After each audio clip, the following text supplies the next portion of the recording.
today's video, I want to cover curriculum, content, and culture. The majority of the content we use for ONE&ALL youth groups is actually created in-house. We're so grateful for you to be leading and investing in the lives of these students. It's for this reason we'd rather have your time spent relationally with them and not having to prepare a lot for the curriculum.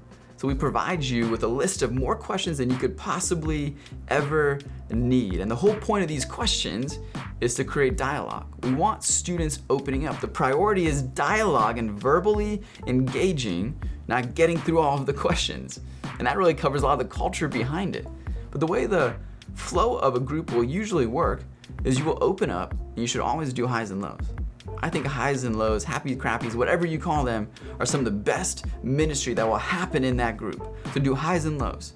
And then in the curriculum, we've got opening questions, questions about the lesson, and then personal application questions.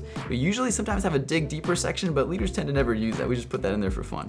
And so after you do highs and lows, if maybe they didn't talk a lot or they're just trying to learn each other, we've got opening questions to kind of help some engagement happen. A lot of times, if they've had an awesome time of highs and lows, you kind of skip the opening questions and you can jump right into watching the video. This video is on your account. It's also on YouTube and it's emailed to you every week. So it's all over the place. But you watch this quick lesson, which is usually created in-house by you guys as leaders a lot of the time. And then you can take them through the questions in that. You can talk about lesson-specific questions, then application questions. At the end with, hey guys, what is your next steps in your faith this week? So open up with highs and lows and end with next step questions, and then pray for them at the end. That's really the flow of how groups would work. And as they're talking and opening up, don't move on to questions so quickly. Ask, hey, would anyone like to add to that?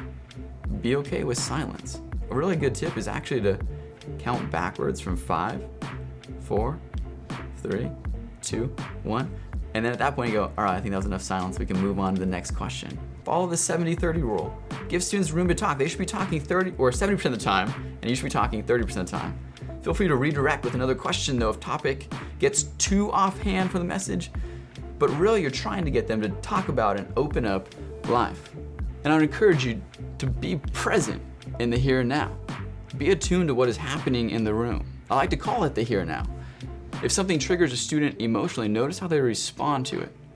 Try to allow space for them to process within that group. Ask students like, hey, I noticed during that question, something happened for you. Can you tell me what that was?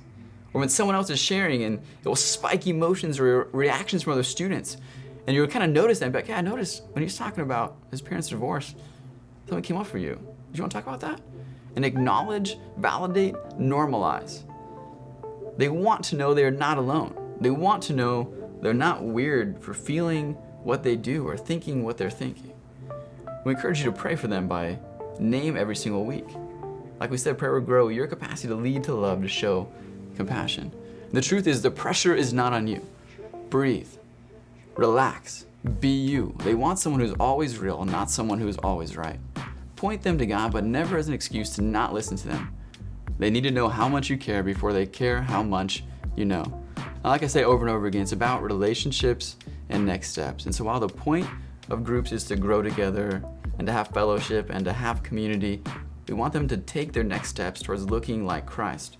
So help identify where each student is personally and spiritually in that walk and help them take that next step in their faith. We've kind of created a list of them, but a lot of them are just within the church already. This will look different for every single person. When they begin building in their own personal spiritual habits, they're becoming more and more like Christ, and discipleship is taking place. We want students who are followers of Christ 10 years from now, not just right now. And this is a good thing to keep in mind. You are a leader first and a friend second. So sometimes you have to actually use a little bit of authority. You have to act like the leader you are. You have to show up not just for the fun stuff, but also the tough stuff in their life. Maturity precedes parents' respect. When you compromise that authority relationship, own it and reestablish your position. The younger you are, the more your actions are going to be scrutinized. But the older you are, the less likely you are to let yourself actually have some fun. We want to make students laugh so we can actually have them ingest some truth. So you are a leader first and a friend second. But do everything in your power to keep students safe and laughing.